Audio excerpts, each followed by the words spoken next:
To bol náš kohút Kikirík. Aj keď je pravda, že si rád uťahoval z druhých, jedno musíme uznať. Spieval naozaj krásne. Je môj otec, ten ma naučil, že vždy mám spievať z plných síl. Svieť, slnko, svieť, slnko, svieť. Na farme mal každý svoju prácu. Kikirík zobúdzal slnko. Vždy, keď ráno zakikiríkal, vyšlo na oblohu.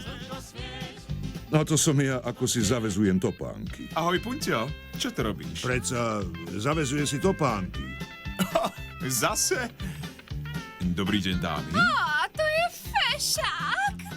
A ten jeho spev je úžasný. A je slobodný.